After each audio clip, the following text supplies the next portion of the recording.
अस्सलाम वालेकुम एवरीवन। आज की जो हमारी वीडियो है वो रिलेटेड है स्टेजेस ऑफ ड्रग एडिक्शन। कैसे जो पर्सन जो है वो ड्रग एडिक्शन की तरफ जाता है या किसी भी एडिक्शन की तरफ वो कैसे उस चीज़ का एडिक्ट हो जाता है, कैसे उसको उस चीज़ की लत लग जाती है। अगर हम national institute of drug abuse की बात करें, कैसे जो है उन्होंने ड्रग एडिक्शन को डिफ़ाइन किया है, तो वो कहते हैं कि जो क्रोनिक जो रिलैप्सिंग ब्रेन डिजीज़ है वो ड्रग एडिक्शन है। कि एक तो लंबे अरसे की है ये, दूसरा जो है ब्रेन डिजीज़ है, और तीसरा ये है कि वो पर्सन रिलैप्स होता रहता है। बार बार जो है, एक बार वो छोड़ देगा, दोबारा उसकी जो है उसको आदत हो जाती है या फिर उसको दोबारा से उस चीज़ की क्रेविंग होती है। वन बाय वन हम इसकी स्टेजेस देखते हैं। सबसे पहले है फर्स्ट यूज़।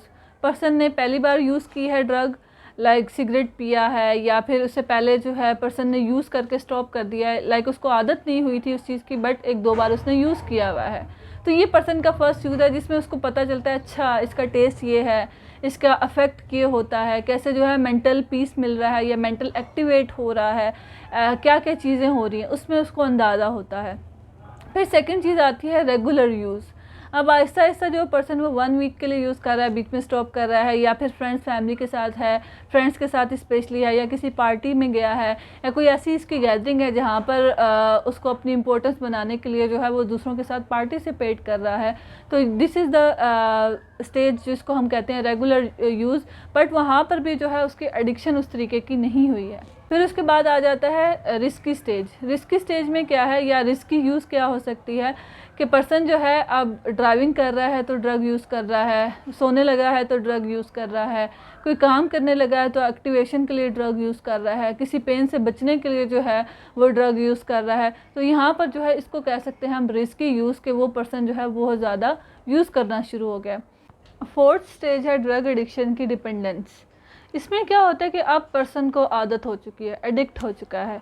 जब तक वो नहीं लेगा उसकी थॉट्स उसी तरीके से चलती रहेंगी, इसको उसी तरीके की क्रेविंग होती रहेंगी, ऑब्सेशंस होती रहेंगी, और जब तक वो चीज़ ले नहीं लेगा तब तक वो सुकून में नहीं आ सकेगा, बेचैन रहेगा, वो इरिटेट होएगा, एंगर इश्यूज़ होंगे, बॉडी में बहुत ज़्यादा क्रैम्प होंगे, मूड इश्यूज़ होना शुरू हो जाएंगे। तो इस वजह से आप पर्सन को जो है उसकी एक तरह से आप कह सकते हैं कि ज़रूरत बन चुकी है उसकी ड्रग लेना।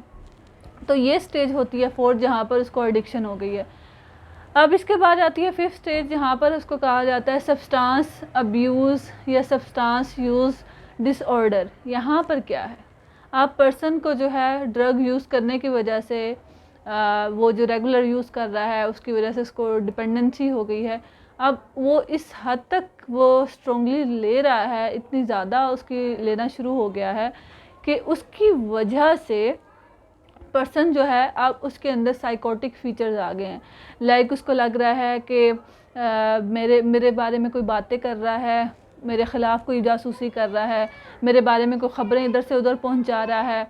अपनी फैमिली पर वो शक करना शुरू हो जाता है, नेबर्स पर शक करना शुरू हो जाता है, उसको डिफरेंट आवाज़ें सुनाई देती हैं, उसको लग रहा होता है कोई उसको कमांड कर रहा है। डिफरेंट तरीके की हेलुसिनेशंस हो सकती हैं, डिल्यूजन्स हो सकती हैं, जिनकी मैंने जैसे वन एग्जांपल दी है आपको, कि जैसे हो सकता है कि वो पर्सन कहे कि मुझे कोई आवाज़ दे रहा है, या फिर मुझे जो है कोई मुझे फॉलो कर रहा है।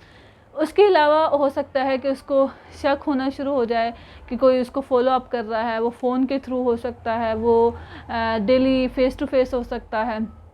ये डिफरेंट जो है वो साइकोटिक फीचर जो है वो पर्सन शो करना शुरू हो जाता है, जहाँ पर हम उसको ऐड करते हैं सब्सटेंस यूज़ डिसऑर्डर में।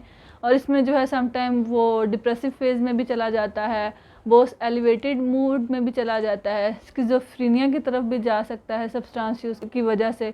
मीन्स के सब्सटेंस यूज़ के डिसऑर्डर की वजह से वो डिफरेंट डिसऑर्डर को टच कर सकता है, या डिफरेंट एक्सट्रीम डिसऑर्डर में जो क्रोनिक है, और जिसके वजह से जो है वो पर्सन दोबारा से ठीक नहीं हो सकता प्रॉपरली, लाइफ टाइम के लिए जिसमें मेडिसिन लेनी होती हैं, उस स्टेज तक चला जाता है।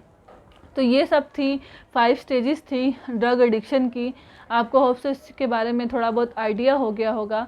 अगर आप देख रहे हैं कि आप कोई सिगरेट यूज़ कर रहे हैं, या आपके फ्रेंड्स वगैरह यूज़ कर रहे हैं, और आप उनके अंदर चेंजेस देखेंगे, मूड चेंजेस देखेंगे, जब वो लोग यूज़ नहीं कर रहे होंगे आप तब उनके मूड चेंजेस देखेंगे, और कैसे जो है एट द एंड उनको क्रेविंग की वजह से उनकी बॉडीली कितनी पेन होती है उनको जब वो नहीं ले पा रहे होते।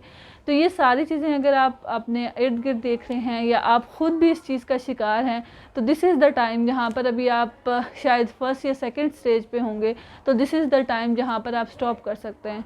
बिकॉज इसके बाद जैसे कि national institute of drug abuse ने ये बात की है कि वो एक क्रोनिक ब्रेन डिजीज़ है रिलैप्स की, मीन्स कि जहाँ पर आप बार बार रिलैप्स करते हो, जितने मर्जी ट्रीटमेंट करवा लो आप रिलैप्स होते रहते हो, बिकॉज आपके ब्रेन को जो है उस चीज़ को आदत हो चुकी है, या ब्रेन के अंदर वो फंक्शनिंग जो है वो डैमेज हो चुकी है, आपका ब्रेन जो है वो प्रॉपर फंक्शन करना नहीं कर पा रहा अब।